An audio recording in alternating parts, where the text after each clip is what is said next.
Last night, on President Trump's orders, U.S. Central Command conducted a precision strike in the middle of the night against 3 nuclear facilities in Iran, Fordow, Natanz, and Esfahan, in order to destroy or severely degrade Iran's nuclear program. And as the chairman of the Joint Chiefs will demonstrate, it was an incredible and overwhelming success. The order we received from our commander-in-chief was focused, it was powerful, and it was clear. We devastated the Iranian nuclear program. But it's worth noting the operation did not target Iranian troops or the Iranian people. For the entirety of his time in office, President Trump has consistently stated for over 10 years that Iran must not get a nuclear weapon. Full stop. Thanks to President Trump's bold and visionary leadership and his commitment to peace through strength, Iran's nuclear ambitions have been obliterated. Many presidents have dreamed of delivering the final blow to Iran's nuclear program, and none could until President Trump. The operation President Trump planned was bold and it was brilliant, showing the world that American deterrence is back. When this president speaks, the world should listen. And the U.S. military, we can back it up. The most powerful military the world has ever known. No other country on planet Earth could have conducted the operation that the chairman is going to outline this morning. Not even close. Just like Soleimani found out in the first term, Iran found out when POTUS says 60 days that he seeks peace and negotiation, he means 60 days of peace and negotiation. Otherwise, that nuclear program, that nuclear capability will not exist. He meant it. This is not the previous administration. The President Trump said no nukes. He seeks peace, and Iran should take that path. He sent out a truth last night saying this: any retaliation by Iran against the United States of America will be met with force far greater than what was witnessed tonight. Signed, the President of the United States, Donald J. Trump. Iran would be smart to heed those words. He's said it before, and he means it. I want to give recognition to the chairman of the Joint Chiefs of Staff, the Joint Staff, General Eric Kurilla at CENTCOM, who did a phenomenal job, he and his staff, all of CENTCOM. Policy across the board, this was a joint effort, and across the Pentagon effort. I want to recognize the pilots who flew those bombers, who flew those fighters, who flew those refuelers, warriors. I want to recognize the sailors on those destroyers, in those subs, on those carriers, warriors, all of them. I want to recognize our soldiers doing air defense, base defense, QRF, warriors, all of them. Every American involved in this operation performed flawlessly. And I want to give recognition to our allies in Israel as well. This is a plan that took months and weeks of positioning and preparation so that we could be ready when the President of the United States called. It took a great deal of precision. It involved misdirection and the highest of operational security. Our B-2s went in and out of downtown Tehran, of these nuclear sites, in and out and back without the world knowing at all. In that way, it was historic. A strike that included the longest B-2 Spirit bomber mission since 2001 and the first operational employment of the MOP, a massive ordnance penetrator. The mission demonstrated to the world the level of joint and allied integration that speak to the strength of our alliance and our joint forces. As President Trump has stated, the United States does not seek war, but let me be clear. We will act swiftly and decisively when our people, our partners, or our interests are threatened. Iran should listen to the President of the United States and know that he means it, every word. I want to give congratulations to our Commander-in-Chief. It was an honor to watch him lead last night and throughout, and to our great American warriors on this successful operation. God bless our troops. God bless America. And we give glory to God for his providence and continue to ask for his protection. I turn it over now to the chairman for specifics. Thank you, Mr. Secretary. Thanks for recognizing all of our folks out there doing our nation's work, and nice to see everybody on this early Sunday morning. Last night, on the President's orders, U.S. Central Command, under the command of General Eric Kurilla, executed Operation Midnight Hammer, a deliberate and precise strike against 3 Iranian nuclear facilities. This was a complex and high-risk mission carried out with exceptional skill and discipline by our joint force. I want to thank every service member, planner, operator that made this mission possible. Their actions reflect the highest standards of the United States Armed Forces. This operation was designed to severely degrade Iran's nuclear weapons infrastructure. It was planned and executed across multiple domains and theaters with coordination that reflects our ability to project power globally with speed and precision at the time and place of our nation's choosing.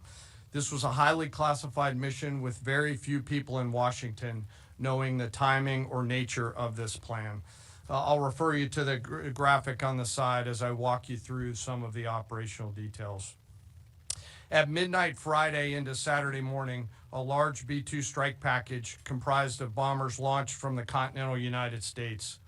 As part of a plan to maintain tactical surprise, part of the package proceeded to the west and into the Pacific as a decoy, a deception effort known only to an extremely small number of planners and key leaders here in Washington and in Tampa. The main strike package, comprised of 7 B-2 Spirit bombers, each with 2 crew members, proceeded quietly to the east with minimal communications. Throughout the 18-hour flight into the target area, the aircraft completed multiple in-flight refuelings.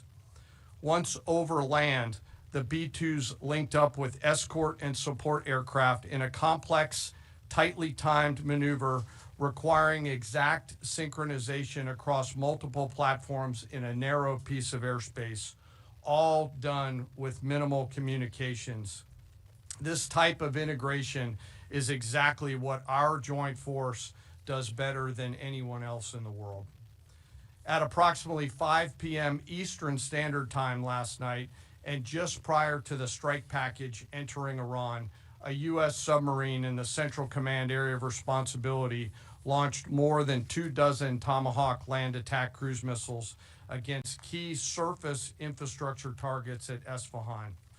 As the Operation Midnight Hammer strike package entered Iranian airspace, the U.S. employed several deception tactics, including decoys, as the 4th and 5th generation aircraft pushed out in front of the strike package at high altitude and high speed, sweeping in front of the package for enemy fighters and surface-to-air missile threats. The strike package was supported by U.S. Strategic Command, U.S. Transportation Command, U.S. Cyber Command, U.S. Space Command, U.S. Space Force, and U.S. European Command. As the strike package approached Fordo and Natanz, the U.S. protection package employed high-speed suppression weapons to ensure safe passage of the strike package, with fighter assets employing preemptive suppressing fires against any potential Iranian surface-to-air threats. We are currently unaware of any shots fired at the U.S. strike package on the way in. At approximately 6:40 p.m. Eastern Standard Time, 2:10 a.m. Iran time, the lead B-2 dropped 2 GBU-57 massive ordnance penetrator weapons on the first of several aim points at Fordo. As the president stated last night, the remaining bombers then hit their targets as well, with a total of 14 MOPs dropped against 2 nuclear target areas. All 3 Iranian nuclear infrastructure targets were struck between 6:40 p.m. and 7:05 p.m. Eastern Time. Again, that's about 2:10 in the morning local time in Iran, with the Tomahawk missiles being the last to strike at Esfahan to ensure we retain the element of surprise throughout the operation. Following weapons release, the Midnight Hammer strike package exited Iranian airspace and the package began its return home. We are unaware of any shots fired at the package on the way out. Iran's fighters did not fly, and it appears that Iran's surface-to-air missile systems did not see us. Throughout the mission, we retained the element of surprise. In total, U.S. forces employed approximately 75 precision-guided weapons during this operation. This included, as the President stated last night, 14 30,000-pound GBU-57 massive ordnance penetrators, marking the first ever operational use of this weapon. I know that battle damage is of great interest.